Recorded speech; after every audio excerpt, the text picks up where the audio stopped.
जय हिंद। आज हम बात करने वाले हैं भारत की प्रमुख फसलों के बारे में। ये एक ऐसा टॉपिक है जहां से एमपीपीएससी हो या यूपीएससी, सवाल लगभग हर साल बनता ही बनता है। लेकिन अक्सर होता है क्या है कि हम सिर्फ रटने की कोशिश करते हैं और कॉन्सेप्ट क्लियर न होने की वजह से गलती कर बैठते हैं। तो आज हम इसे कुछ ही मिनटों में न सिर्फ समझेंगे बल्कि इस तरह से याद करेंगे कि आप कभी भूलेंगे नहीं। चलिए सीधे मुद्दे पर आते हैं। जरा ये सवाल देखिए। ये कोई बनाया हुआ सवाल नहीं है, ये एक असली परीक्षा में आया हुआ प्रश्न है। इसका जवाब शायद आपके मन में आ रहा होगा, लेकिन अभी रुकिए, बस सवाल के पैटर्न को समझिए। फसलों का टॉपिक जितना आसान दिखता है ना, उतना ही ट्रिकी भी हो सकता है। तो सवाल यह है कि इस टॉपिक पर पकड़ कैसे मजबूत करें। सिर्फ रटने से काम नहीं चलेगा, इसका सही तरीका है विजुअलाइज करना। जानते हैं कैसे? जैसे हम कहीं जाने के लिए गूगल मैप्स का इस्तेमाल करते हैं, ठीक वैसे ही सिलेक्शन तक पहुंचने के लिए हम नॉलेज मैप्स का इस्तेमाल करेंगे। जब हम फसलों को राज्यों के साथ नक्शे पर जोड़कर देखेंगे तो वो हमेशा के लिए दिमाग में छप जाएंगी। तो फिर तैयार हैं? चलिए मेरे साथ भारत के एक फसल दौरे पर निकलते हैं। हम उत्तर से अपनी यात्रा शुरू करेंगे और एक एक करके हर राज्य में देखेंगे कि कौन सा राज्य किस फसल के उत्पादन में सबसे आगे है। बिल्कुल ध्यान से मेरे साथ इस सफर पर चलिए। हमारी यात्रा का पहला पड़ाव है उत्तर प्रदेश। अब यहां पर ध्यान दीजिए, जब भी गन्ने और गेहूं की बात हो तो उत्तर प्रदेश का नाम सबसे पहले आना चाहिए, क्योंकि इन दोनों में ये नंबर 1 है। इतना ही नहीं, अगर हम कुल खाद्यान्न यानी टोटल फूड ग्रेन्स की बात करें तो उसमें भी यूपी ही देश में अव्वल है। हाँ, एक बात याद रखनी है कि चावल उत्पादन में ये दूसरे स्थान पर आता है। तो पहले पर कौन है वो हम आगे देखेंगे। अब उत्तर प्रदेश से थोड़ा पूरब की ओर चलते हैं, पश्चिम बंगाल।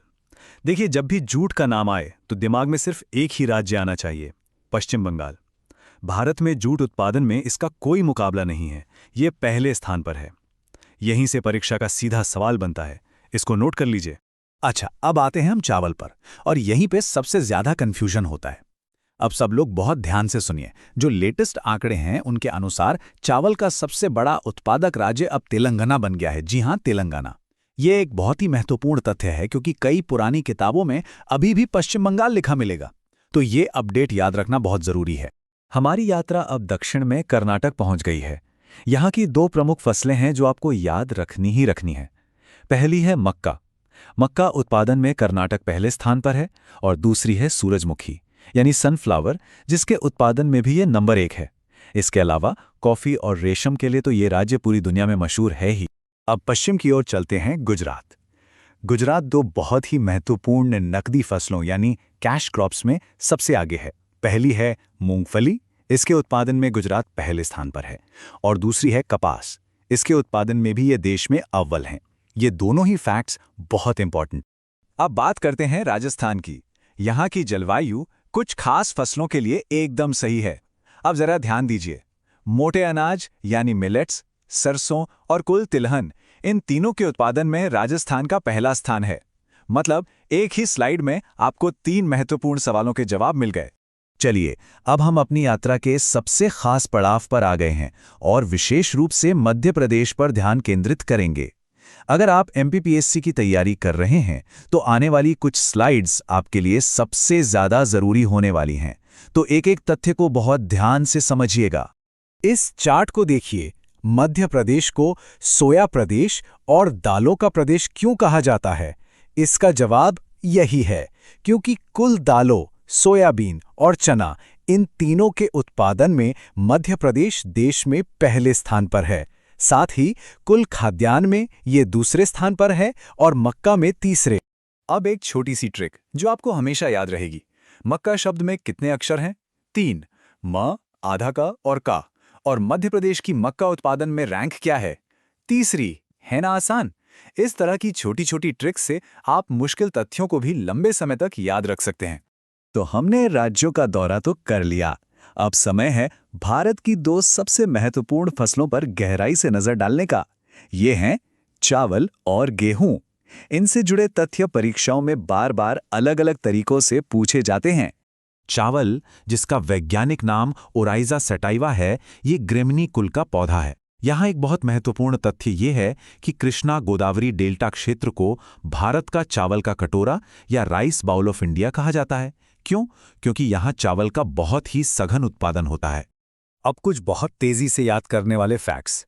धान का कटोरा किस राज्य को कहते हैं? जवाब है छत्तीसगढ़। राष्ट्रीय चावल अनुसंधान केंद्र कहाँ पर है? कटक, ओडिशा में। और अंतर्राष्ट्रीय चावल अनुसंधान केंद्र वो है मनीला, फिलीपींस में। और हाँ, गोल्डन राइस के बारे में भी पूछा जाता है, तो याद रखिए ये विटामिन ए से भरपूर होता है। ये चारों पॉइंट अपने आप में एक एक सवाल है। अब बात करते हैं गेहूं की। इसका वैज्ञानिक नाम है ट्रिटिकम एस्टिवम।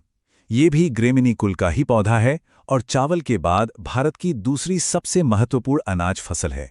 इसमें एक खास प्रोटीन पाया जाता है जिसका नाम है ग्लूटन, जिसके बारे में आपने आजकल काफी सुना होगा। अब जरा गेहूं उत्पादन की रैंकिंग को समझिए, क्योंकि यहां भी बहुत कंफ्यूजन होता है।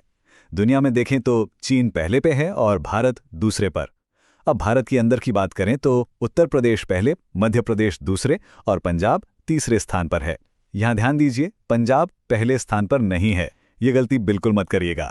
चलिए, अब तक हमने जो कुछ भी सीखा है उसे एक बार परीक्षा के लिए फटाफट समेट लेते हैं। ये आपका एक तरह से लास्ट मिनट रिवीजन है, तो पूरा ध्यान यहीं पर रखिए। ये टेबल पूरे विश्लेषण का सार है। इस पर एक नजर डालते हैं। देखिए, चावल में नंबर 1 कौन है? तेलंगाना। गेहूं में उत्तर प्रदेश और दालों में हमारा मध्य प्रदेश। अब जरा मध्य प्रदेश की स्थिति पर खास तौर पर गौर कीजिए। ये गेहूं में दूसरे, मक्का में तीसरे और दालों में पहले स्थान पर है। आप चाहें तो इसका एक स्क्रीनशॉट लेकर रख सकते हैं, ये रिवीजन में बहुत काम आएगा। अनुसंधान केंद्रों से भी अक्सर सवाल पूछ लिए जाते हैं, तो आइए इस लिस्ट में मध्य प्रदेश में जो केंद्र हैं उन पर गौर करें। केंद्रीय कृषि अभियांत्रिकी संस्थान और भारतीय मृदा विज्ञान संस्थान, ये दोनों भोपाल में हैं, और भारतीय सोयाबीन अनुसंधान संस्थान ये इंदौर में है। ये तीनों ही एमपीपीएससी के लिहाज से बहुत ज्यादा महत्वपूर्ण हैं। एक तथ्य है जो आपको कभी नहीं भूलना है, वो ये है कि कुल खाद्यान्न उत्पादन में मध्य प्रदेश का स्थान कौन सा है? दूसरा। पहला उत्तर प्रदेश और दूसरा हमारा मध्य प्रदेश। ये एक सीधा और बहुत ही जरूरी सवाल है जो परीक्षा में पूछा जा सकता है। तो अंत में कुछ सबसे जरूरी बातें एक बार फिर से दोहरा लेते हैं। भारत में कुल 15 कृषि जलवायु क्षेत्र हैं।